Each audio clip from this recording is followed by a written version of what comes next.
अब हम आपको मेटावर्स की आभासी दुनिया में भारत की पहली शादी दिखाएंगे और दिलचस्प बात यह है कि शादी में लड़की के दिवंगत पिता भी वर वधू को आशीर्वाद देने के लिए मौजूद रहेंगे।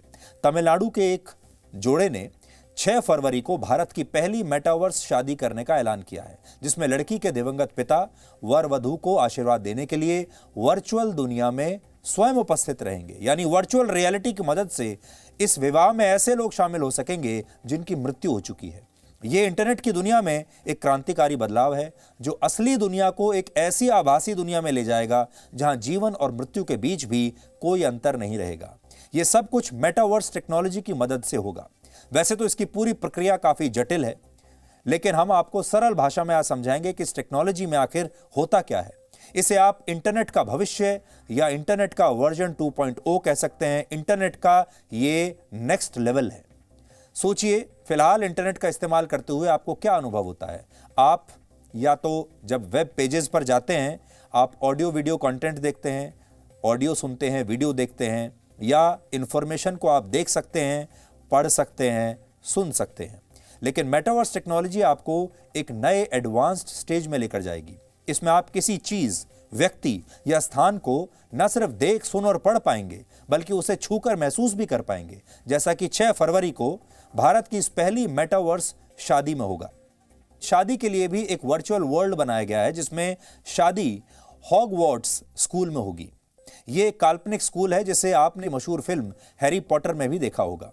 वर्चुअल वर्ल्ड बनाने के बाद दुल्हन के दिवंगत पिता का एक वर्चुअल किरदार बनाया जाएगा जो कुछ ऐसा दिखेगा जैसा आपकी स्क्रीन पर है। इसके अलावा वर वधू, उनके दोस्त और रिश्तेदारों के भी 3D वर्चुअल अवतार बनाए जाएंगे जो इस शादी में शामिल होंगे।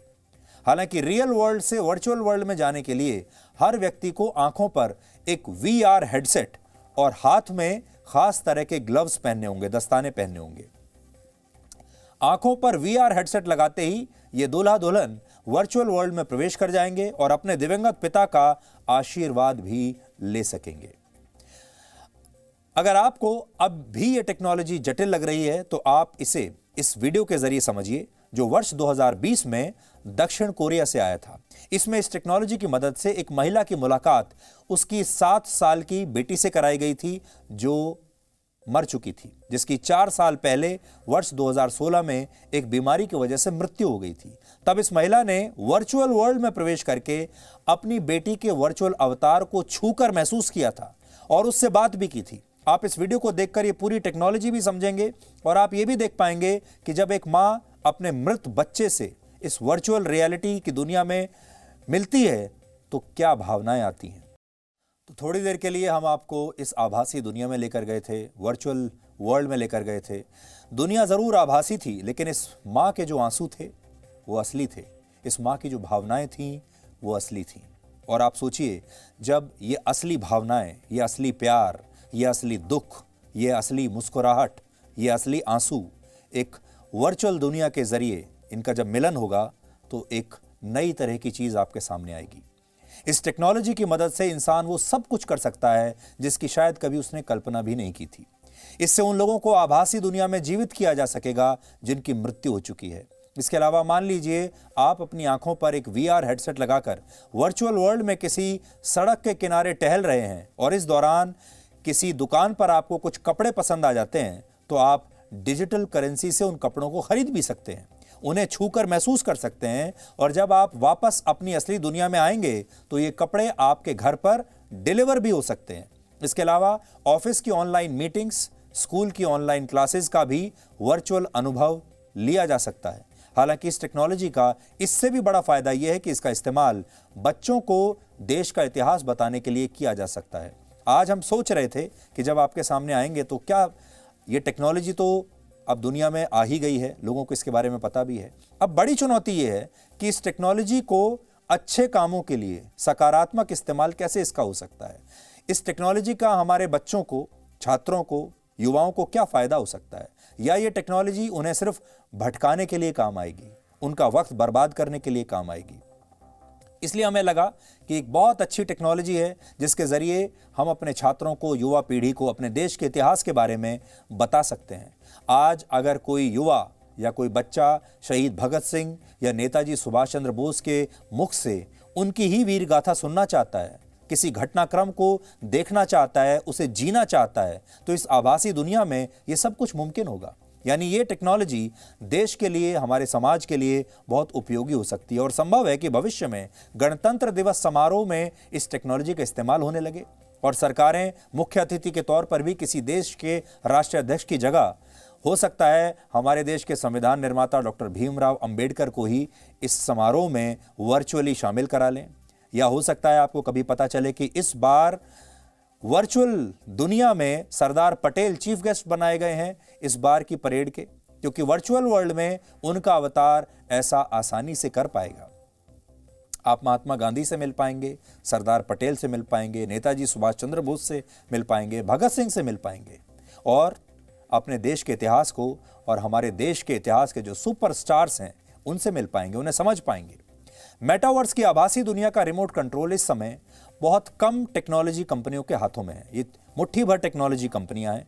इनमें फेसबुक है, एप्पल है, गूगल है, माइक्रोसॉफ्ट है और एपिक गेम्स जैसी कंपनियां प्रमुख हैं। और अनुमान है कि वर्ष 2035 तक, यानी सोच लीजिए अब से 30-32 सालों में मेटावर्स इंडस्ट्री 75 लाख करोड़ रुपए की इंडस्ट्री बन जाएगी। हालांकि जिस तरह से किसी भी टेक्नोलॉजी के बहुत सारे फायदे होते हैं, उसी तरह उसके नुकसान भी होते हैं। और इस टेक्नोलॉजी का नुकसान यह है कि भविष्य में दुनिया की बड़ी बड़ी टेक्नोलॉजी कंपनियां पूरी दुनिया पर हावी हो जाएंगी, क्योंकि वो अपनी एक ऐसी वर्चुअल दुनिया बना लेंगी जिसमें उनकी अपनी करेंसी चलेगी, उनके अपने शहर होंगे, उनके अपने देश होंगे और इन देशों को चलाने के नियम, इन देशों की चलाने वाली वर्चुअल सरकारें भी उनकी अपनी होंगी। अगर आपको उन देशों की नागरिकता चाहिए तो आपको इन कंपनियों के पास जाना पड़ेगा और इनकी शर्तें पूरी करनी पड़ेंगी। अगर आपको उन देशों में, उन शहरों में किसी कॉन्सर्ट में शामिल होना है, आप किसी रेस्टोरेंट में जाना चाहते हैं, होटल में जाना चाहते हैं, तो आपको इनसे इजाज़त लेनी पड़ेगी। हो सकता है जैसे आज आप किसी दूसरे देश में जाने के लिए वीज़ा लेते हैं उस देश की सरकार से, वैसा ही वीज़ा एक ख़ास कीमत देकर आपको इन देशों में जाने के लिए भी, इन वर्चुअल देशों में जाने के लिए भी लेना पड़ेगा। और तब आप इन टेक्नोलॉजी कंपनियों की मुट्ठी में आ जाएंगे, क्योंकि आपकी सारी डिटेल्स इनके पास होंगी। आज से 30 साल पहले 1992 में जब इंटरनेट अपने बहुत ही शुरुआती चरण में था, तब अमेरिका के मशहूर साइंस फिक्शन राइटर नील स्टीफनसन ने पहली बार मेटावर्स शब्द का इस्तेमाल किया था। मेटावर्स का अर्थ क्या है ये देखिए। मेटावर्स 2 शब्दों से बना है, मेटा और वर्स, इससे मिलकर बना है मेटावर्स। मेटा एक ग्रीक शब्द है, ग्रीक भाषा का शब्द है, जिसका अर्थ होता है पार, जैसे किसी चीज के पार चले जाना। और वर्स शब्द जो है वो यूनिवर्स से आया है, जिसका अर्थ है ब्रह्मांड। यानी मेटावर्स का अर्थ यह हुआ कि आप अपने इस यूनिवर्स को, इससे पार चले जाएंगे। इस यूनिवर्स को पार करके आप एक अगले यूनिवर्स में चले जाएंगे। नील स्टीफनसन ने अपनी एक पुस्तक में न सिर्फ मेटावर्स के भविष्य को तभी देख लिया था, बल्कि उन्होंने यह भी भविष्यवाणी की थी कि एक समय ऐसा आएगा जब ये असली दुनिया टेक्नोलॉजी कंपनियों के हिसाब से नियंत्रित होने लगेगी। और आज ऐसा ही हो रहा है। आज मेटावर्स टेक्नोलॉजी की मदद से वर्चुअल वर्ल्ड में जो शहर बसाए जा रहे हैं, वहां जमीनों की बिक्री शुरू हो गई है। अब आप इस वर्चुअल वर्ल्ड में जमीन खरीद सकते हैं, मकान बना सकते हैं, थिएटर्स बना सकते हैं, रेस्टोरेंट्स, होटल्स बना सकते हैं। और ये कंपनियां अब वहां पर वर्चुअल जमीन बेच रही हैं। और असली दुनिया की तरह यहां भी बीच फेसिंग अपार्टमेंट्स हैं, या बाजार के नजदीक वाला घर, या पार्क फेसिंग घर आपको बाकी जगहों से महंगा मिलेगा। उदाहरण के लिए मान लीजिए भविष्य में अगर आपका दिल करता है कि आप इस टेक्नोलॉजी की मदद से गोवा के किसी इलाके के कसीनो में जाना चाहते हैं, जबकि असल में आपके शहर में लॉकडाउन लगा हुआ है। अब वर्चुअल वर्ल्ड में वो कसीनो जिस जगह पर होगा, उस जगह को शायद किसी ने पहले से ही खरीद लिया होगा और उस कसीनो का भी कोई मालिक होगा। उस पर एक वर्चुअल कसीनो बनाया जाएगा और इसके बाद आप वहां जा पाएंगे और फिर आपको शायद उस कसीनो की टिकट खरीदनी पड़ेगी और वो कसीनो जिस भी व्यक्ति या कंपनी ने बनाया होगा, ये पैसा उसकी जेब में जाएगा। एक और उदाहरण देखिए। कैरिबियन देश बारबाडोस ने एक वर्चुअल कंपनी को इसी वर्चुअल वर्ल्ड में अपनी एम्बेसी बनाने का काम सौंप दिया है और इसके लिए बाकायदा उनकी सरकार ने अपनी एम्बेसी बनाने के लिए वहां पर वर्चुअल जमीन खरीदी है। इससे आप समझ पाएंगे कि असली दुनिया के समानांतर अगर एक आभासी दुनिया भी बन गई तो ये मुट्ठी भर टेक्नोलॉजी कंपनियां कितनी मजबूत हो जाएंगी। इसके अलावा वर्चुअल वर्ल्ड में सब कुछ आर्टिफिशियल इंटेलिजेंस पर निर्भर होगा, जो खतरनाक बात है। उदाहरण के लिए पिछले दिनों अमेरिका में एक लड़की अपनी आंखों पर VR हेडसेट लगाकर इसी वर्चुअल वर्ल्ड में घूमने गई थी और वर्चुअल वर्ल्ड में वो घूम रही थी, लेकिन इसी दौरान इस वर्चुअल वर्ल्ड में एक लड़का उसका पीछा करने लगा और उस लड़के ने इस लड़की के साथ बदसलूकी की। और जब ये लड़की उसे रोकती है, उसे रोकने की कोशिश करती है, तो उस लड़के ने कहा कि ये मेटावर्स की दुनिया है, यहां पर कुछ भी हो सकता है और आप यहां पर किसी भी चीज को रोक नहीं सकते। इसे वर्चुअल वर्ल्ड की पहली आपराधिक घटना माना जा रहा है। यानी आप असली दुनिया में तो ये घटनाएं रोक सकते हैं, पुलिस स्टेशन जा सकते हैं, शिकायत कर सकते हैं, एक संविधान है, कानून है, अदालतें हैं, लेकिन आभासी दुनिया में, वर्चुअल वर्ल्ड में ऐसा कर पाना बहुत मुश्किल होगा। इसलिए अगर इंसानों ने इस टेक्नोलॉजी का सोच समझ कर प्रयोग नहीं किया तो इस दुनिया का हमारी असली दुनिया पर बहुत खतरनाक प्रभाव भी देखने को मिल सकता है। Presenting V News app, available on Google Play and App Store. Download it now.